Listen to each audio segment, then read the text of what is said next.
स्वागत है आपका एक और नए ब्लॉग में। जैसा कि आपको पता है मैं जा रहा हूँ कन्याकुमारी से रामेश्वरम। तो ट्रेन ने रोका है मंडपम में, रामेश्वरम से 20 किलोमीटर पहले। तो अभी यहाँ से मुझको करके जाना होगा बस। तो मैं स्टेशन से निकला बाहर, मैंने ये बस में बैठा। ये बस मुझे छोड़ेगी कि जहाँ से मुझको रामेश्वरम की बस मिलेगी, तो फिर वहाँ से मैं पहुँचूँगा रामेश्वरम। तो फाइनली मुझे बस भी मिल गई थी और मैं उस बस में बैठ के जा रहा हूँ। तो ये वो जो आप आगे देख रहे हैं ये पटरी है, इस पे से होकर ट्रेन जाती है और रामेश्वरम उतारती है। लेकिन कुछ काम चल रहा था पुल में, तो अनफॉर्चुनेटली मैं उसको नहीं देख पाया, वो फील मज़ा नहीं आ पाया इस टाइम। तो इस वजह से अभी मैं बाई रोड जा रहा हूँ। ये वाला जो पुल है दोस्तों, ये खुल जाता है, कभी बड़ा जहाज़ कोई आता है तो ये खुल जाता है फिर बंद हो जाता है। ये बहुत पुराना पुल है और अभी सुनने में आया कि एक और ऐसा बनाने का प्लान कर रही है गवर्नमेंट। फाइनली मुझको सीट भी मिल जाती है बस में 10 किलोमीटर चलने के बाद, तो मैं बैठ जाता हूँ। तो दोस्तों, रामेश्वरम के बारे में बहुत कुछ आपने भी सुन रखा होगा और मैं तो जा रहा था, केरला का प्लान था, लेकिन मुझे पता लगा कि रामेश्वरम में धनुषकोटी है एक जगह, और जब वो हमारे हिंदुस्तान का आखिरी रोड है, यानी उसके बाद में रोड नहीं है आगे। तो मैंने कहा इसको भी देखते हैं, क्योंकि मेरा कोई प्लान तो है नहीं, शेड्यूल तो है नहीं कि मैं यहाँ जाऊँगा। बस जिस शहर में गए, जहाँ का मन बन गया वहाँ की तरफ चल पड़े। तो अब ये जो मैं बस में जा रहा हूँ तो देख सकते हैं आप साइड का एरिया बहुत ही ज़बरदस्त। ये हरियाली ज़्यादा बड़ी नहीं है, छोटे मोटे पेड़, बावजूद उसके इसके आगे समंदर जैसा कि आप देख पा रहे हैं बहुत पहले से शुरू हो जाता है। यानी धनुषकोटी से जो मेन सेंटर है, जहाँ पे के अशोक चक्र वाली मूर्ति लगी हुई है, तो वो बिल्कुल वहाँ स्टॉप है, उसके आगे कोई रोड नहीं है। तो ये साइड दोनों तरफ से आप जब पहुँचेंगे, अपने वाहन से जाएंगे या बस से जाएंगे, तो देखें दोनों तरफ समंदर है और बीच में ये रोड है और थोड़ा सा बीच में ये मिट्टी वाला एरिया। तो ये बहुत ही ज़बरदस्त नज़ारा। और सफ़र जब हम करते हैं तो आपको पता ही है, अब आप ये देखिए पानी ज़्यादा है तो देखिए रोड, मिट्टी, फिर आगे छोटा सा बीच में पानी, मिट्टी, और फिर ये समंदर का पानी, फिर उसके बाद रोड है। तो बड़ा प्यारा लोकेशन, जैसा कि आपको भी दिख रहा होगा कि बहुत ही कुदरत का नज़ारा बेमिसाल होता है। तो फाइनली दोस्तों मैं उस जगह पर आ गया जहाँ बिल्कुल एंड है रोड का, इससे आगे कोई रोड नहीं है। और दोस्तों ये जो आप पत्थर देख रहे हैं और आगे जो पानी, ये ऐसा पानी नहीं है, मतलब वैसा समंदर नहीं है जैसा और जगह होता है। आपने और शहरों में देखा था कि आप थोड़ा सा चले जाएँ, थोड़ा सा और चले जाएँ, कमर तक नहीं। ये जो पत्थर हैं उसके बाद आप नीचे गए तो फिर लग गए। ये वो जगह बीच का, मैं इसके चारों ओर घूम करके यहाँ से निकल आया। ये राउंड है और आपको शायद ध्यान से देखा हो तो जो एक मूवी आई थी शाहरुख खान की, वो यहीं पे एंड एक सीन था वो यहीं पे फिल्माया गया था। तो ये देख सकते हैं आप, हर इंसान जो आया हुआ है वो एक दूसरे से फ़ोटो लेता हुआ, फ़ोटो खींचता हुआ, और सब जितने यहाँ लोग बस में भर भर के एक साथ ग्रुप 50, 60, 100 लोगों का पूरी बस करके लोग यहाँ पर आते हैं इसको देखने। और दोस्तों आपको ये भी पता ही होगा कि इसके आगे श्रीलंका है, और कमाल की बात क्या है कि एक तरफ अरेबियन सी है और एक तरफ श्रीलंका का सी है। यहाँ से श्रीलंका की दूरी मात्र 27 किलोमीटर दूर है। ये देखें अशोक चक्र, बहुत ही गोल्डन कलर का ऊपर दिया हुआ है, तो बहुत ही अच्छा लगता है। जब आप आएंगे तो आपको यहाँ पर पहुँचने का दोस्तों आनंद ही अलग है। और एक चीज़ और है, जैसा आपको पता है कि यहाँ से थोड़ी सी दूरी पर जो राम सेतु, भगवान राम ने जो एक पुल बनाया था लंका जाने के लिए, वो भी यहीं पर है। अभी वो दिखता नहीं है क्योंकि वो पानी के अंदर हो चुका है, लेकिन रिसर्च में भी पाया गया है और साइंटिस्ट ने भी प्रूफ किया है कि वो पुल है। तो वो नीचे दिखाई ऐसे तो नॉर्मली नहीं दे सकता, तो जो लोगों को बड़ा ड्रोन या समथिंग, साइंटिस्ट या जब पनडुब्बी वगैरह कोई लेके जाएगा वो अंदर वही देख सकता है, और इस बात को प्रूव भी हो चुका है। तो इसमें एक चीज़ की बात करें, एक जो धनुषकोटी है, इसकी एक अपनी दिलचस्प कहानी है कि ये एरिया पहले रिहायशी इलाका हुआ करता था, यहाँ पर लोग रहते थे। तो एक दिन क्या हुआ कि साइक्लोन आ गया, तूफ़ान आ गया, और जब वो तूफ़ान आया तो फिर उसने सब कुछ तबाह कर दिया। और दोस्तों तूफ़ान आया था 1964 में। तो 1964 में जब तूफ़ान आया था तो लोग रातों रात सोते हुए ही सोते रह गए, उनको मौका भी नहीं मिला समझने का। डेटा ये बताता है गवर्नमेंट का कि उसमें लगभग 1800 लोग मारे गए थे। यहाँ पर स्कूल भी था, चर्च भी था और जान के आपको हैरानी होगी यहाँ पर रेलवे स्टेशन भी था। लेकिन जब साइक्लोन आया तो गवर्नमेंट ने ये डिक्लेयर कर दिया कि ये नॉट फिट फॉर लिविंग, रहने के लिए बिल्कुल भी फिट नहीं है, तो इसलिए अलाउ नहीं करते किसी को भी। और दोस्तों यहाँ पर जो रामेश्वरम से बस चलती है वो लास्ट 4:30 बजे चलती है, उसके बाद वहाँ से कोई बस नहीं चलती।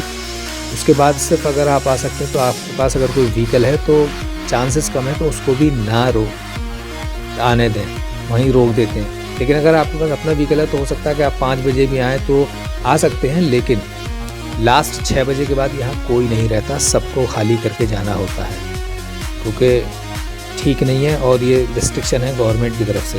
क्योंकि दोस्तों यहाँ पर एक साइड में बे ऑफ बंगाल है, दूसरी साइड में इंडियन ओशन है। दोस्तों जब ये तूफान आया था तो मंडप से धनुषकोटी जाने वाली ट्रेन नंबर 653, वो उसमें बताते हैं कि 110 तो पैसेंजर मारे गए थे और 5 रेलवे एम्प्लॉय की डेथ हो गई थी। तो तब से अनफिट फॉर सर्वाइव है और यहाँ से लोग श्रीलंका भी जाया करते थे। और ये जो बॉर्डर है समंदर के अंदर पूरा 18 किलोमीटर बोलते हैं, और उसमें जिसमें 15 किलोमीटर का एरिया श्रीलंका का है और 3 किलोमीटर इंडिया का है, पानी के अंदर बॉर्डर। तो दोस्तों यहाँ पर ये वाला जो है बिल्कुल मैं करीब में हूँ। अगर यहाँ पर थोड़ा सा भी अगर आप फिसल जाते हैं तो सीधे अंदर हैं, ऐसा नहीं है कि यहाँ तो पहले आप घुटनों तक पानी आएगा, फिर कमर तक आएगा, फिर गर्दन तक आएगा, इतना अंदर एरिया नहीं है। यहाँ डूबे तो बस बहते चले ही जाएंगे, थोड़ा सा ध्यान से रखना पड़ता है। पता नहीं, मैं भी आपने देखा होगा मैं जब चला जाता हूँ तो मुझे इस चीज़ का ध्यान नहीं रहता। मैंने कई सारी चीज़ें इस समंदर को देख के तो पता नहीं मैं क्यों, मुझे रिस्क नहीं लगता, इश्क लगता है। तो यहाँ पर जैसे मैं खींच रहा था, अगर इनके सभी लोग मेरे को देख रहे थे जब मैं निकला तो मैं बाद में ध्यान दिया कि देख रहे हैं, तो अब देख रहे हैं तो हम तो आ गए। ये वाला देखें आप, पीछे से व्यू लेने की मेरी कोशिश, या आगे का समंदर को देख के तो मतलब बढ़िया ही एहसास होता है, मेरे को खुशी होती है बहुत ज़्यादा। इतना इसकी जो चादर सी मोटी एकदम लगता ही नहीं, मुझे तो ऐसा ही लगता है बाहर के ये आसमान ज़मीन पे आ गया है और वो लहरें ले रहा है। इतना सुंदर लगता है ना पानी को देख करके। इस जगह को दोस्तों साउथ ईस्टर्न पाम्बन आइलैंड भी कहते हैं, जो कि ये टिप ऑफ, बहुत मज़ेदार एरिया, आपको एक बार ज़रूर आना चाहिए। और ये हमें जानने की बात है, हमारे लिए गर्व की बात है कि हम एक कोना उस रोड का हिस्सा जो कि लास्ट है, हमको देखना चाहिए, पता होना चाहिए। क्योंकि जिस तरह कन्याकुमारी से लेके और कश्मीर तक एक शहर तो सभी हैं, लेकिन ये टॉप टू बॉटम वाला फील एक अलग ही होता है।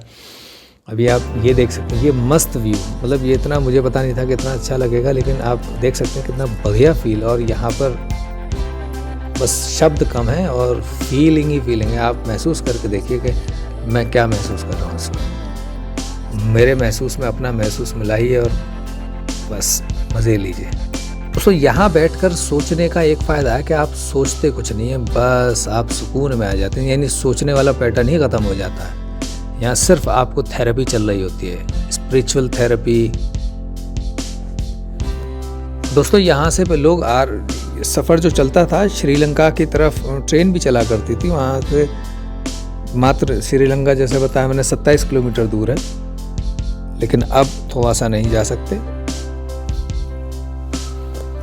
मैं बात कर रहा था कि जब वो तूफ़ान आया था तो जहाँ नॉर्मली लहरों की स्पीड हुआ करती थी 45 किलोमीटर, जब तूफ़ान आया था तो वो 400 किलोमीटर प्रति घंटे के हिसाब से तूफ़ान आया था।